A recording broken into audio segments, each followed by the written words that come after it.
Sir सब लोग तो आज आपके लिए एक और वीडियो लेके आए बहुत अच्छी, जो कि आप पूरी फैमिली के साथ बैठ के देख सकते हो। ये हैं अपने महंत श्री प्रेमानंद जी महाराज। तो इनकी आप कथा सुनो, इनकी वाणी सुनो। आप लोगों ने कई बार देखी होगी, तो ये अपनी आपके लिए एक और वीडियो लेके आए। तो आप लोग प्लीज़ वीडियो को पूरा देखना। तो करते हैं अपनी वीडियो स्टार्ट। निक्कू शर्मा जी गोवर्धन से। श्री हरिवंश गुरुदेव भगवान, आपके चरणों में कोटि कोटि प्रणाम।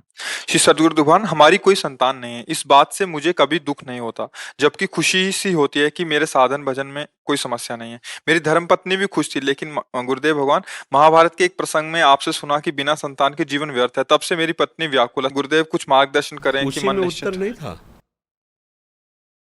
फिर उसे सुन लीजिए।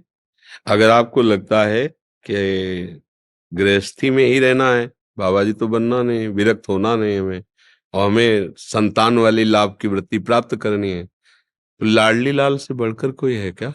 और वो कहते हैं ये था मम प्रपद्यन्ते तास तथैव भजाम्यहम्।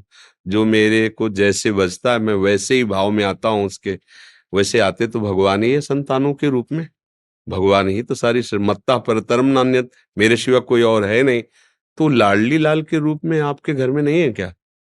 आप उनको अपना नहीं मानते हैं क्या? फिर आप क्यों चिंतित होते हैं? नहीं नहीं, कौन कौन है? नहीं होना चाहिए ना। अगर विचलित होने वाली बात में आप आएंगी तो फिर आप हमारी बात को समझ ही नहीं पा रहे। अगर बुद्धि से आप धैर्य पूर्वक समझे, देखो, शास्त्र घुमा के सत्य वस्तु को देना चाहता है।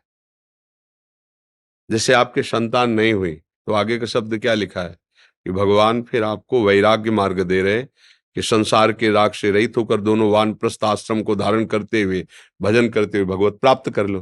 ये तो बढ़िया चांस मिल गया। इसी बात को आत्माराम ब्राह्मण नहीं समझ पाए थे। उनका अगर पुत्र नहीं है तो फिर हमारी गृहस्थी व्यर्थ है, गृहस्थी व्यर्थ है तो जीवन व्यर्थ है, जीवन व्यर्थ है तो आत्महत्या कर लेते हैं। इस विचार से वो जंगल में गए। तो धर्मात्मा पुरुष थे वो, कोई ऐसे थोड़ी थे। तो जब धर्मात्मा पुरुष कहीं चिंतित होता है तो महात्मा का संयोग करवा देते हैं भगवान। ऐसा शास्त्रों में बहुत जगह देखा गया है।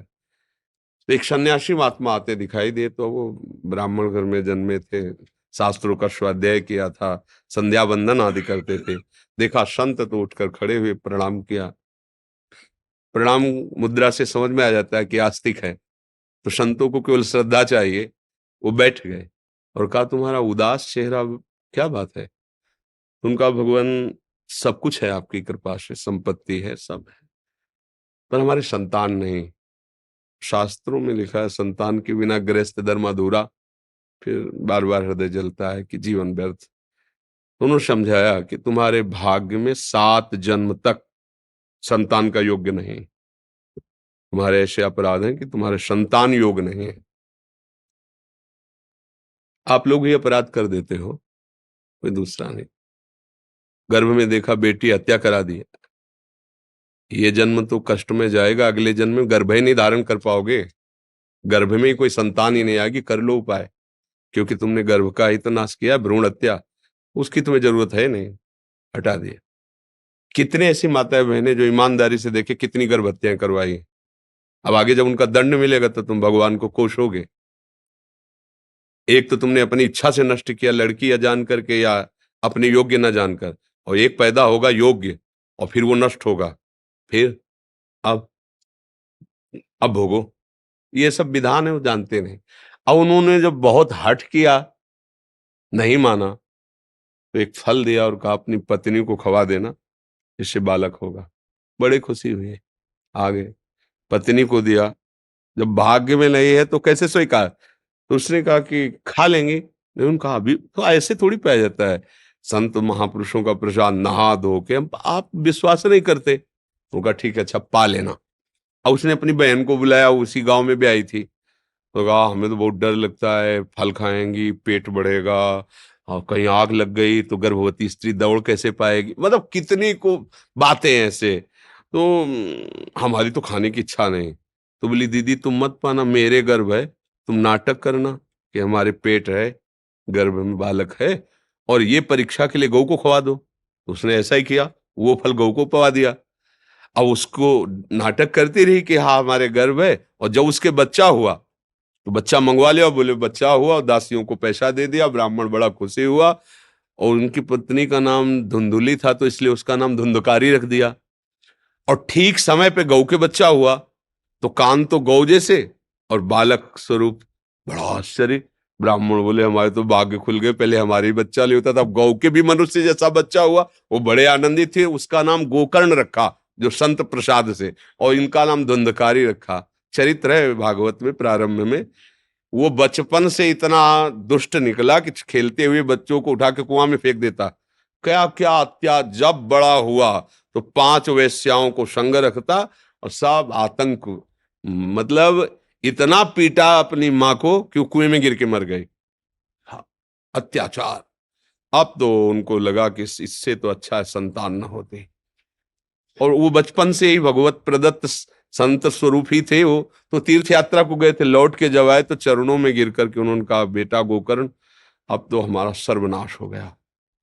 बोले पिताजी अभी एक उपाय है, भगवान का आश्रय लेकर और अब भाग जाओ यहां से आप, और एकांत में श्री कृष्ण का भजन करो और भागवत के 10वें स्कंद का पाठ करो, बहुत जल्दी आपको भगवत प्राप्ति हो जाएगी।